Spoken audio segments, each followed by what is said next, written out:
هذه بلد كثير الخيرات فيه كل ثروات الزراعية والحيوانية والمعادن فكيف أكون جعان وكيف أكون عاريا وكيف أكون مرضان بدون دواء في بلدي الغنية. 10 states, 3 administrative areas, 1 nation, 1 people. Welcome to Fixing South Sudan, your ideas for building the new nation. I am Adingor. This week on Fixing South Sudan, MPs from Eastern Equatoria State called for relocation of Jonglei cattle headers to their state of origins as tension rises with the host communities. What a dramatic development. How did things reach the boiling point so quickly? Joining us to discuss these matters are Honorable Julius Moilinga, MP representing Magwi County, SPLM. Welcome to the program. Thank you. Also joining us is Honorable Grace Abalang, MP representing Equatoria County, Women List, SPLM. Welcome to the program. Thank you, Madam. We are talking about the issues of cattle.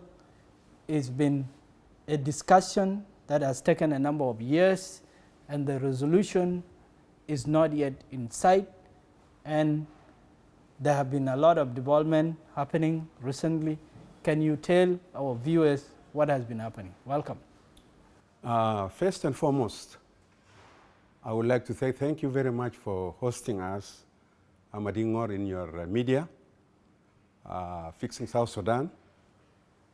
It's a privilege to be with my honorable sister, Grace Abalang, to be hosted in this media this day. The issue facing Eastern Equatoria in regards to cattle headers is not something new. All of us know the history of our country right from the beginning up to the time when we had our independence on the 9th of July 2011. Our area, Eastern Equatoria for that matter, specifically Magwi County and other areas in Equatoria and Budi County and Capoeira, you know, there are a lot of IDPs from Jonglei and other parts of the country who are actually resident there because of war. Of course, all of us in this country, some ethnic groups have cattle. Some are farmers like ours, though we have few cattle right here and there, but we don't, we are farmers, we are cultivators. We depend on agriculture as a means of our livelihood. But then the IDPs, most of them, say from Jonglei and from Upper Nile and other parts of, Bahr el Ghazal, they are cattle headers, and their cattle is not, small in number. They are huge in number. And then where they stay normally is where the cattle also live. And they head their cattle within the premises of or the surroundings of their residence. In the past, we had no problem of cattle, though we also have cattle like other, tribes like the people in Jonglei. Our cattle are taken care of. They don't invade farms, and they don't, cause troubles, because we know the parallel arrangements normally we have. Tell us what the problems are. Let's talk about the issues that exist. The existence of cattle is not the problem in itself. What has happened as a result of the influx? Well, when people come, like the cattle headers say from Bor, when they come to the area, they bring in their children, donkeys. At the same time, they are well armed. They are not people, just local cattle headers which we normally consider as shepherds using sticks and so forth. But these people are armed to the teeth. You begin to wonder, where are they from? Who gave those guns to these people? What has happened as a result of their presence? Well, when the cattle headers came into our area, first of all, let me take the Madi area. The cattle headers came, they uprooted our buildings. Their presence there caused a lot of damage to the buildings and actually causing a lot of problems to the people. So the people had to escape. Starting when? It's starting right from 2014. This is the time of the conflict. This is the time of the bigger conflict, but earlier on, the social conflict within our area has been there, but people used to tolerate. But now, as the cattle headers came in that huge numbers invading the area, of course, normally, the locals can no longer stay. They are threatened, intimidated.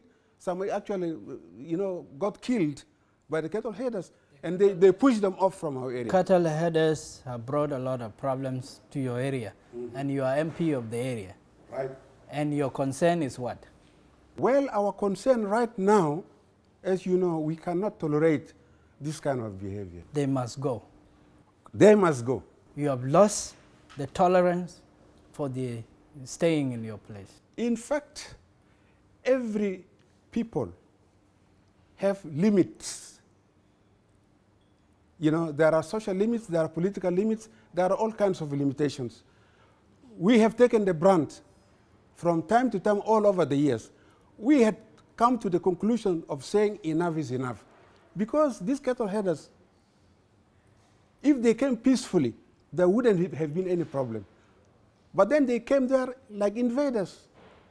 They are more or less like invaders, the way they behave, as if they are coming to occupy the land and to permanently stay in those areas. So there is no way of trying to tolerate. They've closed the door for coexistence even with themselves. We can no longer have that dialogue. And from that point, let me bring in Honorable Grace Abalang and to hear her concerns as an MP. Things have reached a boiling point where now the MP is saying the cattle keepers must relocate. What happened? Thank you so much, Madingor. Madingor, you know what has happened. For the last 1 month, let me say that things have gone out of hand. Many people died, houses are burnt, people have moved in or run as displaced, some even have gone up to Uganda. So our concern as MPs of Eastern Equatoria that let the cattle herders of Bor in particular move back to Bor. If there any talk or any dialogue is after when they are already in Bor. Right now, as leaders of Eastern Equatoria, MPs of Eastern Equatoria, we are not ready to talk or dialogue with the people of Bor. The people of Eastern Equatoria are saying, let the cattle herders move. They have caused us so much harm to the extent that our patience have run out. Our tolerance have gone. Tell us what harm they have caused, and is this something that has been happening or it has just been happening in the last 1 month? Thank you so much. You know, from 2011, there were cattle herders, like my colleague Julius have said. There are deaths, 1, 2, not what we are seeing right now. But for the last 1 month, this time is totally different. They have killed so many people. We have seen all mothers burnt alive inside houses. Villages are burnt. Where? Abara in particular. You come to Kitwan, you even come to Kubi. This thing have already happened. You see Lowoi in western of Torit, because this thing is not only in Magwi, it happened in Magwi, it happened in parts of Torit County and then Juba County. So this trend is this time very different, and they are heavily armed. They have RPGs, PKMAT, so we are saying let them go back. The military should escort them peacefully to their area, and then we will talk with them after they have reached Jongle State. And we are also telling them, don't come back to Eastern Equatoria. If it's the issue of flood, they have higher grounds in Jongle State. They can move to Nuerland, they can move to Pibibor, they can even move further to Twitch in Jongle State, because this is their state. As a South Sudanese, are you aware of the issues you just enumerated, the issues of humanitarian catastrophe of greatest proportions? That's why there has been a bigger influx into your area. Are you intolerant of helping a fellow South Sudanese? Thank you so much. We have been helping, not just because of this catastrophe that has happened or flood. We have been helping since time immemorial as people of Eastern Equatoria. We have hosted the people of Jongole during the movement. We are still ready to host them, but not those with cattle. When you are running, you cannot run with all your cattle. Comrade Mading, what we are saying is not the issue of flood in Jongole State. Because IDPs, you just run yourself with your kids. Maybe we have few things to eat, but you cannot run with all your cattle. Let's take a break from that. Thank you so much.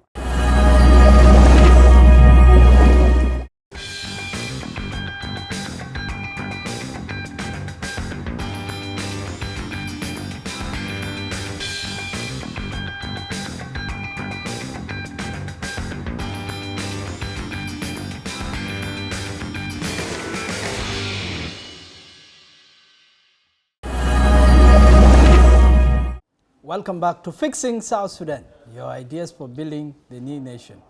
I am Mading Ngor, and with us in the program are Honorable Julius Moilinga, MP, Magwi County Constituency number 11, SPLM.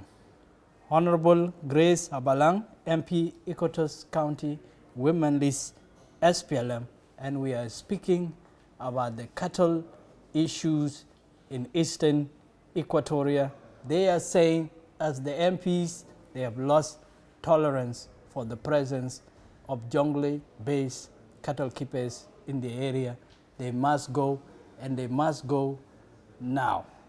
And let me come back to you on what I just mentioned, the issues of humanitarian catastrophes in Jonglei. That is what has forced the bigger influx into your areas. And the cattle keepers are saying, you want us to go back to our area, there's cattle disease, there's no pasture, there's a lot of insecurity. What is your response to that? Mading Ngor, if you go back to the history of the liberation, when the people from Bor and Jongole were displaced during the conflict in 1991 and 92, most of them took refuge to our area. And all of them, most of them came empty-handed. Our people are so accommodative. They are human. They accommodated them. They lived peacefully with them up to the time when the peace talks, when the CPA was signed. I was part and parcel of that community. We hardly had any problems. They came empty-handed because they were displaced. Nobody told them no.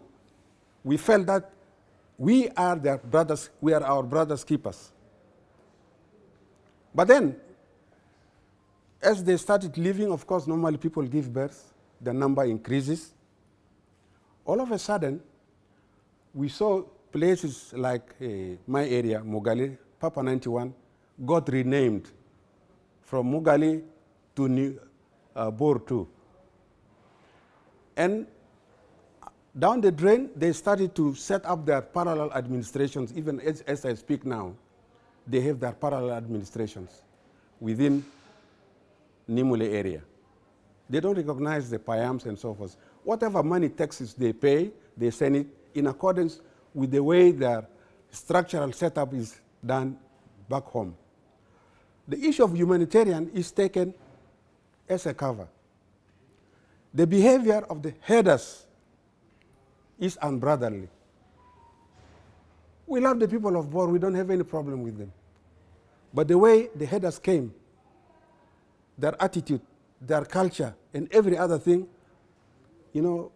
got us to this stage. Why is there no understanding? Is it that they are willfully opposed to your ways, they come as occupiers, or there's no dialogue happening? They move parallel to the norms. I don't understand whether the headers really know that that area belongs to us. It is our God-given area. Like the same way we take the people of Bor. Because the concept in their hearts, or perhaps in their mind, is their promised land. They have come there not to go back, but to think that this is their home. The number increases. So you think there are ulterior motives? That cannot be ruled out, because the way they now want to force us. Recently, let me tell you, when the commissioner of Magwi got in trouble with the police and the second deputy commander of that area, recently, when UNIMIS was about to be, taken to the area to help in seeing to it that people from the camp are accommodated and they come back, because the president wants all the refugees to come back. He was told in his face that so long as we are here, you will never come back. You will never come back. The president went during the centenary and told all the people in the Madi area and actually, please come back. Peace has already come to the country. But they were told, Mafi Haja Zeda. The feeling you have is that they want total control. Total control.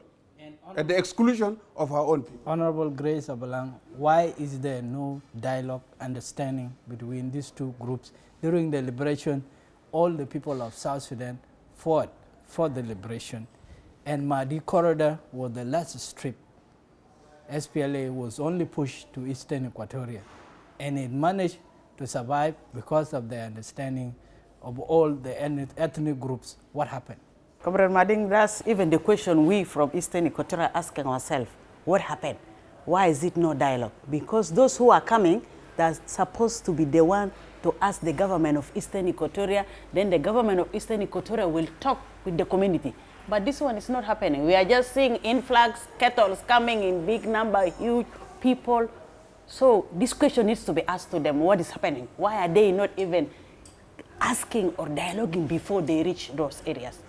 They will be the better people to answer Part the of question. what they are saying is that they are not being met halfway. There is hostility, which is not really driven by this talk about the cattle destroying the farms, that the whole issue is highly politicized. Comrade Mading, there is no politics in this one. You know, before the people, the cattle herders move an inch from Bor, they're supposed to talk with their government and then inform the government of Eastern Equatoria. The government of Eastern Equatoria will call our host community and talk to them. But this one is not happening. Even our government does not know those people are going to Eastern. They are pastoralists. They are not a government. They are pastoralists. There are people who belong to a particular government. Okay, there are people. They belong to Bor, and in Bor they are government, who they are under them. They cannot just call themselves they are pastoral, they can move from state to state. No, Comrade Mading, we have to be governed by law. And the law is the government who is controlling. So you don't just like me, I cannot move from here just anyhowly without even asking the government of that place. It cannot They are come. not engaging. Yes, they have to engage before they reach those areas. When they are still there, they have to engage. But if because of floods, these humanitarian issues, we know, yes, you just run. But this one, we are saying without animals. IDPs don't move with their animals. Even we in Eastern Equatoria, we have run to Uganda, we left our own cattle. In Equator, in Kapaita, in Chuhudum, we went to camps with our own animals. You are lawmakers, and the Constitution gives the people of South Sudan the right to free movement and residence anywhere. What do you say to that? Don't they have that freedom, which is enshrined in the Constitution? The Constitution gives the right to move and to respect the laws of the areas of destination. They have to adapt to the system. But you should not also say, because I come from A to B, let me behave like A. You see, the law can be used as a cover. But the fact of the matter is, the people coming to our area are coming in huge numbers and creating colonies. They are actually more or less like colonizers. The Constitution tells us individually you can go and stay anywhere else. Like people now in our area, there are people from different, even from both for that matter. Those who have their individual residences and individuals who work there, nobody have a problem with that. You recognize the rights under the Constitution? Well, yes, we recognize the rights under the Constitution, but not to be misinterpreted, to mean that you can come, cut and paste. Take an example. Why ask for them to be relocated when the Constitution gives them the right to even stay in your area? Mading, let me... Why don't you just find an understanding so that there's amicable solution? We have not stood for dialogue and understanding right from the beginning. But the attitude, the recalcitrance, and the way culturally our own headers behave has also already closed all the avenues to peaceful dialoguing. That's why we say dialoguing is over. I was hosting the chairman of Bor County on this program, and he said the issue is bigger than the cattle. It is. He said in the 80s it wasn't about the cattle, it was Kokora, and that he seemed to imply that it is not about the cattle. It is that the Dinka are not wanted in Equatoria. If the Dinkas were not wanted, we would have hated the Dinkas from Upper Baral Ghazal, Yerol. Right now, do we have a problem with them? We don't have even a problem with the people of the Boer people in Jongole. The chairperson has his own attitude and misinterpretation, perhaps. You see, don't forget, good enough Garang comes from you, from the same Boer community. We praise Garang much more than the people of Boer. If we were people of Boer, we would have taken his legacy forward. But with this behavior, they have killed the legacy of our champion, the father of the nation, who brought peace and fought against the Arabs so that we have our own independence. Your motivation is not Kokora? Never, never completely. We have seen time and again, we are not against anybody. South is for us. Junub le Junubin Kulana. But we should not use our misbehaviors, our way of doing things, then we try to politicize. Let me bring Honorable Grace to chime in here on these issues, that it is not about the cattle, it is something much bigger, that the ethnic groups of South Sudan are not getting along, and this is a new Kokora. What do you say to that? Comrade, we are saying this is not a new Kokora. You know, the chairman of Bor or intellectual of Bor need also to do some research. We have big population of Bor in Equatorial County, if you people don't know. We have big population of Bor in Narus. We have big population of Bor in Kapoita. We have them in Torit, Comrade Mading. They're staying there peacefully, doing their business, doing their everything, because most of them were born there. They were not said to move because they are part and partial of us. But the difference is, with those big community of Bor in those areas, their cattle are living with our own cattle in the same place. They don't behave like this one we have seen in Magwi, in Lowoi, and in Juba County. So we are telling our people, South Sudanese, that the issue is not Kokora about Dinka. It has nothing to do with even the rest of the Dinkas, even the one of Jongole, who are not from Bor. Our issue is the behavior of Dinka headers of Bor, the one in Magwi, Torit, and in Juba County. If, as MPs, you have gone to the point of calling for certain ethnic groups who happen to be cattle keepers to go back to their areas, isn't that the end of South Sudan? We are not calling the whole ethnic groups of Bor to go back to their areas. We are calling the cattle herders who are in Magwi, in Juba, in Torit County, to go back to their areas. This is the difference, Comrade Mading. We are not telling the Bor community who are in Eastern Equatoria to go back to their areas. To achieve what end? That's not Why must they go back? So that what happens? You have not seen what they're doing. They're killing people. They're burning houses. People are moving as displaced. Why should I, in my own village, move as a displaced, Comrade Mading? This will be unfair. Fair. As leaders, why can you solve the problem? Our solution for this problem, we are saying, the cattle herders should move their cattle back to Bor. When they reach Bor, we are ready to talk with them. Why don't we take another break? Thank you.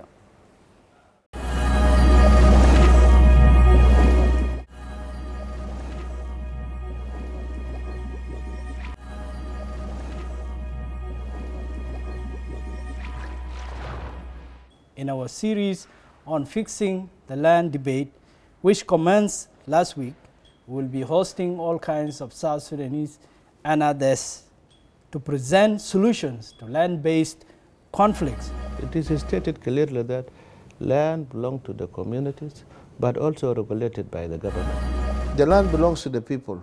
We don't end there, but it has to be regulated. Who regulates it is the state. Problem which our people have is that they thought that the land belonged to the community.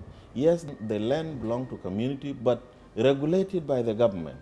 And who is that government? It is the local authority which is near them, and also the government which is heading that state, and the government of the Republic of South Sudan. You don't say, you know, I'm the commander of this area, so I have the right to distribute this area, or I'm the chief, this is my area, and even there are some chiefs now who sell land to foreigners.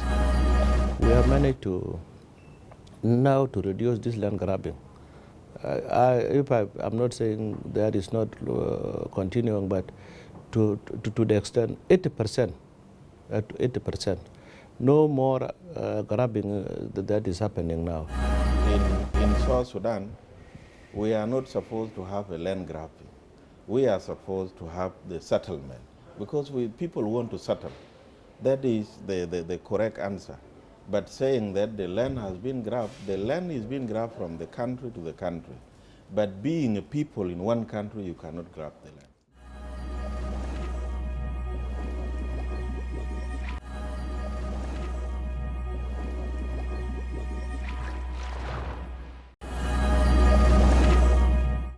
You are on Fixing South Sudan, your ideas for building the new nation. I am Adingor, and with us in the program are MPs from Eastern Equatoria, Honorable Julius Moilinga, MP, Magwi County Constituency 11, SPLM. Honorable Grace Abalang, MP, Equatorial County, Women List, SPLM, and we are speaking about solving the cattle problem in Eastern Equatoria. We come back for the final round. Honorable, in this program, we speak of fixing South Sudan. On this issue of the cattle, what is the only way we can fix South Sudan and bring understanding to the two respective areas? Mading, the stage wherein we are now calls for the intervention of our national government and the state governments. Our people in the camps would like to come back to their areas of origin and settle and have their livelihood as usual. The cattle headers stand there as a stumbling block. The government at the state level, even the national government, should also take this matter very, very seriously. Because this issue, if the government does not look into it very critically, it will even spoil the peace that we are having right now in our country. RRCs has been signed, and all the people of South Sudan living outside their countries would like to come back. Do you believe that the youth, that the cattle keepers themselves are not victims? Do you believe that the host communities are innocent? Because these cattle keepers have been attacked repeatedly, and that is also part of the problem. There has been mobilization, and the cattle have been rustled from time to time. They are attacked, and sometimes they go on a rampage. Okay. Do you recognize that? First and foremost, I will not answer for any other thing which I will not know. What I know is that bringing cattle from Bor to this area is the source of all this confusion. Are you aware, and do you acknowledge and condemn the actions of the host community youth? Not every, and even the last major attack where 32 lost their lives from the side of the cattle keepers in Aru Junction. It was the youth from your area who mobilized themselves and attacked the cattle herders. I don't know anything about that. What I know, you don't know that 32 were killed. I don't know. In Aru Junction attack. But you only have report of your areas. We are saying we condemn atrocities and killings. Whoever commits them, we condemn it. Do you only keep track of the atrocities that have happened to your people? So far, if you have one, you can give me. I will be very happy to see. The Aru Junction one was a shock because 32, including women and children, were killed. Well, and you are not aware of that. I'm not aware of that. Yeah. If you can feed us to show, because sometimes the media helps us. We are here, we sometimes visit our areas, but in this critical moment now, some of us have not gone there. But the media themselves, critical media, gives us all the... These cattle herders have also been victims. Well, if they are victims, we are very sorry. We don't want any Southern Sudanese to die, whether they are cattle herders or they are what. But then the problem is, if these cattle have not been brought to this area, nothing of that nature would have happened. On the specific question that I asked you about fixing South Sudan, you are saying that South Sudan cannot be fixed while the cattle keepers are roaming in your area. South Sudan is bigger than the cattle herders or us, all of us, combined. South Sudan does not even, does not depend on the misbehavior of Eastern Equatoria. South Sudan is South Sudan. Now, if the government is very serious on these issues now as we speak, I believe our government is serious, and I understand even some troops were taken on the ground. Had this thing taken place a little bit earlier, when we made an outcry some 2 to 3 years ago, that this cattle header should be brought, but there was a low, response. But now I understand with the power of the government, the conclusion has been reached that the cattle have to go back. Yes. The concerns now is how to create safe passage. Are you, as leaders from Eastern Equatoria, willing to give them safe passage so that they are not attacked while they are on the move? Safe passage is a necessity for both us and them. These people, the way they came with their weapons, they are well armed. Who can confront them? They are too powerful. Now, if I understand that these cattle headers want trucks, they want other logistics so that they go back with it. But the question will be like this: how did they come up to those areas and now they don't have all the facilities? Who brought them? But you are willing to entertain some of the things they are asking for, including a safe exit from your areas. Government is a government. Let the government take control of all this, and we just pray for them that they should go back safely. Honorable Grace, your last words on this issue of how to best fix the nation in light of such misunderstandings. Thank you so much. One, we are asking our government at least to formulate a law that will regulate cattle movement, not only between us and Jongole, but for the whole South Sudan. It will really help this issue of cattle, because we cannot keep just dying, people die, women and children, especially women and children who are very innocent because of this cattle movement. Really, we need a law to be formulated so that it will regulate the movement of cattle, and it will also fix some of our problem, because half our problem in South Sudan right now is this issue of cattle. And not only because of this one, we also have cattle raiders, Comrade Mading. In Eastern Equatoria, we have cattle, especially 7 counties out of 8 in Eastern Equatoria. It's only Magwi that have small cattle, but the rest of the counties have cattle, and they do cattle raiding. The cattle herders are willing to go back, and they are afraid that they will be attacked on the way back. I don't think they are afraid, Comrade Mading. When they went through Juba up to Eastern Equatoria, they were not afraid, and they were having these heavy machine guns. They were not afraid. How can they be afraid now when they are going back? We are saying the government is there. They have full safety for them to go back. And with that, I thank you for coming to Fixing South Sudan. Thank you so much. Thank you, comrade. كثير الخيرات فيه كل ثروات الزراعية والحيوانية والمعادن، فكيف أكون جعان وكيف أكون عاريان وكيف أكون مرضان بدون دواء في بلدي الغنية